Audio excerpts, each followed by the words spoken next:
Well, the corporate talent industry has this, frankly, exhausting obsession. They love to rename the exact same problem every 10 years and then act like they've just discovered fire. In today's Explainer, we are going to look at a piece that completely unravels modern HR metrics, appropriately titled, Density of What Exactly? This analysis comes from Jeremy Shull's Carpe Disruption. It operates right on that messy fault line between humans, AI, and leadership. Consider this an unhurried, somewhat dry look at the corporate machine from someone who knows exactly how the sausage is made. This definitely won't be your standard upbeat corporate cheerleading session. For about 30 years now, talent management has basically failed to answer one fundamental question, and that is, how capable are our people of actually creating the future we need? The reason we keep failing at this is, well, we keep swapping it out for a completely different question. It is essentially a corporate Groundhog Day. Leaders decide they want better people, so they invent a shiny new buzzword, figure out a way to measure it, and confidently declare victory. We went from the war for talent in 2001 to quality of hire in the 2010s, and now we've arrived at talent density. Give it a couple of years, and talent density will just be the unquestioned standard. There's a great line in the piece that hits the nail on the head.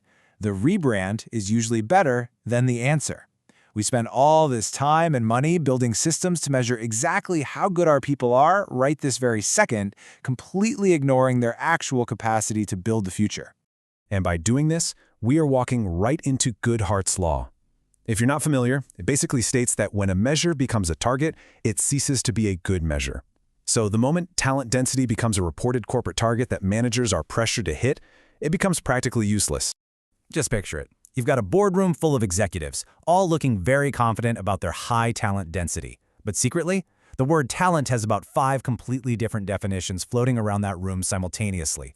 One person means innate ability, another means current performance, someone else is thinking about cultural alignment, and absolutely nobody is willing to admit they aren't on the same page. So, we have to stop and ask the awkward, surgical question. Density of what exactly? Because a room that's optimized for your current problems, using your current tools, isn't necessarily dense with talent. It's just dense with people who are optimized for circumstances that, let's be honest, are already changing.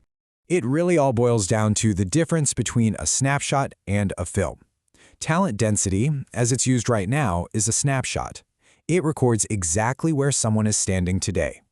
But a film shows you which direction they are moving and exactly how fast they're going.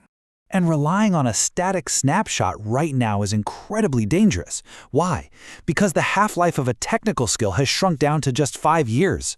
5 years. The ground beneath us is shifting way too fast to only measure current, static states.